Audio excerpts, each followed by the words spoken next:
Ladies and gentlemen, Donald Trump has been fined for contempt. He's got to pay $9,000, and Trump has responded. He says, this judge has taken away my constitutional right to free speech. I'm the only presidential candidate in history to be gagged. This whole trial is rigged, and by taking away my freedom of speech, this highly conflicted judge is rigging the presidential of 2024 election interference. He had posted that, and he deleted the posts. I think that's actually crazy. One of the posts, I believe, actually exonerates him.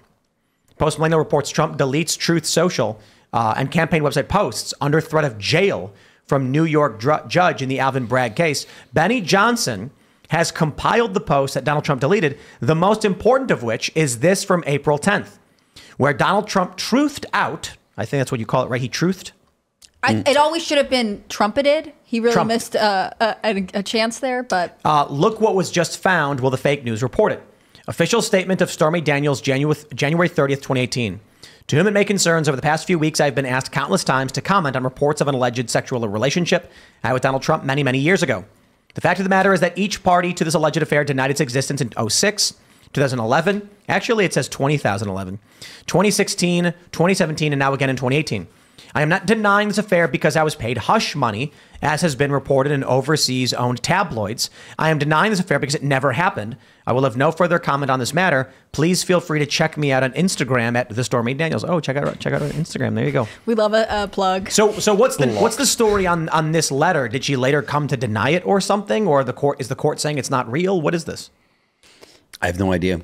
I don't know the context of the letter. I do know that the mainstream media presents this whole thing as they always talk about the affair as if it actually definitely happened. But the judge, they're making Trump delete these posts. Mm-hmm. If this letter is correct, and I'm assuming there's some context we are forgetting or don't have brought up, she was not paid. She's not denying it because she wasn't paid hush money. Well, that kind of just breaks apart the whole case. Perhaps it was submitted and ruled inadmissible.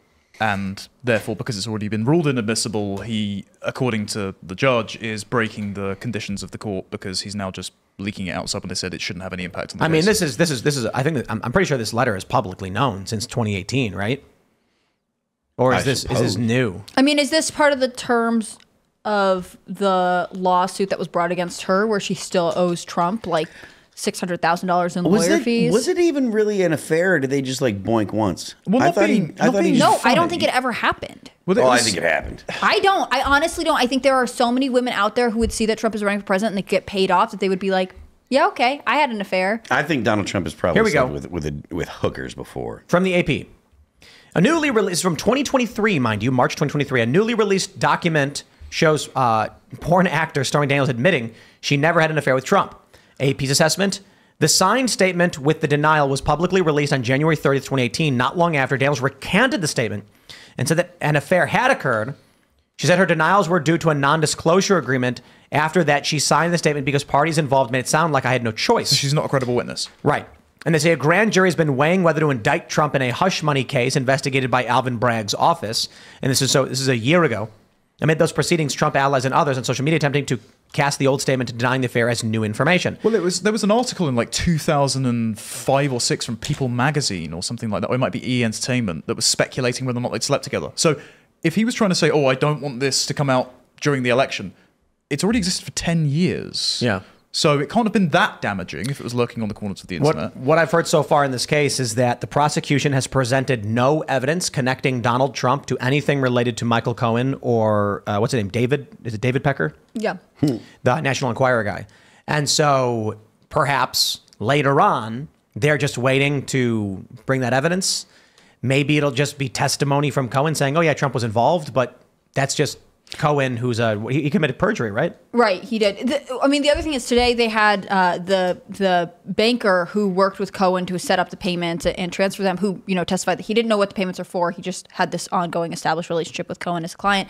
And when I was listening to reports on the testimony, people are also noting that the jury is falling asleep. I mean, really? Oh yeah. I mean, to be fair, like if you've sat in a boring meeting before, like it happens to the best of us. But on the other hand, this is getting to the point where it's not entertaining. People are not engaged with it. And in fact, they're losing the attention because it seems like it appears to be that the links they're trying to make are so weak, they're non-existent. So real quick, Aaron Pike on Super Chat says, scanner reading riot in progress, NYPD Spec Op. So we'll be following that and we'll see what happens. But for the time being, until we get more updates on what's going on with New York, we'll continue to talk about the jury falling asleep because this case is fake. And I suppose the only real purpose of the trial is to jam up Trump, restrict his ability to campaign, restrict his ability to speak, and cost him lots of money. Right. And the judge said today, I wish I could fine you for more, in proportion to your income. There's obviously a bias here. There's a treatment that Trump is the enemy no matter what. And again, this judge's daughter is fundraising off of this whole thing. Seems a little suspicious to me, but who am I but an average American? The other part is always, of course, that the judge continues to say, well, if you do this again, and there are four other issues, four other posts that are sort of yet to be ruled on. He's saying, I'll throw you in jail.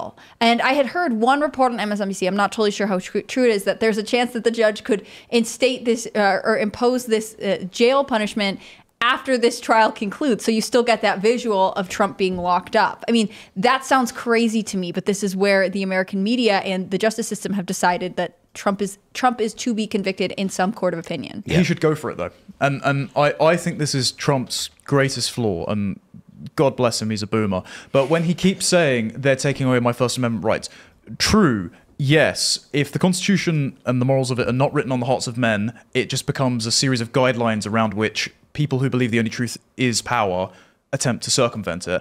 And also, he's complying with each of the processes as if it were fair. It's like, no, they've directly targeted an exact amount in a prior case to try and confiscate Trump Tower from you. The E. Jean Carroll case, which I would not dream of saying that she is a not reputable person because I don't want to be sued for defamation. But to find him guilty of defaming her for saying I didn't rape her, but then not guilty of raping her is confusing, to say the least. So none of these procedures are on the up and up. I say he just bites the bullet, continues to speak out, doesn't comply, because they're going to try and jail him anyway. That's probably the best campaign endorsement he can get. So SCNR has the reporting. I'm assuming Elad is on scene. Large NYPD contingent, including emergency services vehicles, heading towards Columbia University. So we will stay with us and bring you more updates. But I want to point out, as we're talking about Trump, we'll come back to this. Oh, boy. So I was actually surprised. And I was surprised when the DJT stock for Truth Social dropped. So let's grab this and we can see where that dip is. When Trump, when the DWAC DJT thing merger happened with the SPAC, so many acronyms, geez. Special Purpose Acquisition Company, basically merging Truth Social, it spiked to $70. So it had been, around like $46 or whatever, $36 right before the merger. It closed at $36.94. So I purchased, I think somewhere around like 10 of these shares. So we're talking a couple $100, and it was mostly, as I had stated, because it's like a token. It's like you get a little piece of Trump Truth Social that you get to hold on to, and I don't know if there's any reason to really sell it ever. It's just to be like, oh yeah, I bought a piece of Truth Social, right? It's like a memento, and then this drop off happened down to $22.84, and the left lost their mind. They're tweeting out, "Ha, Tim Pool, you bought all these shares. How much money did you lose?" And I was like, I spent a couple $100 on Trump tokens for fun. Like I didn't invest in this company substantially, and now it's spiked back up to 49, above the average. So it's just about $50 now, seeing a 7% over the past 3 months, recovering from the dip. And better yet, Donald Trump has just earned a bonus of $1.8 billion based on performance. So Trump's doing all right. I don't know. He's got money. He's going to make money off this. All of these attacks seem to be out of sheer desperation, and it's all they've got left. When you look at the polls, part of me is just thinking, a lot of people want to believe the deep state will not allow Trump to win, but I'm kind of thinking that they run out of gas. Well, My concern for your country is that no matter who does win, and of course this election will be just as safe and secure and free and transparent as the last one, nobody's going to accept it anyway. Like the last election that was properly accepted was probably 2012. And I think that's because the Republicans thought everyone was playing by the same rules, and also they kind of knew Romney sucked. Democrats didn't accept 2016. They certainly haven't accepted 2020 and Trump's grumblings about it. So Republicans haven't accepted 2020. Well, the Democrats haven't accepted the fact that Trump has some spirited objections to it either. But the Republicans also have not accepted the result. I won't say anything on YouTube. 2024, it doesn't matter if like the ballots are counted live on a giant screen in Times Square via blockchain. Nobody's going to buy into it if they just don't like the result. So I hesitate to see what's happening, but I'm not going to be visiting in November, I can tell you that.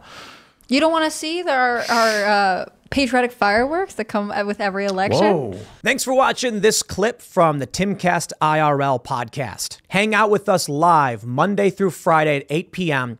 and become a member over at timcast.com for uncensored, members-only shows exclusive. Thanks for hanging out, and we'll see you all next time.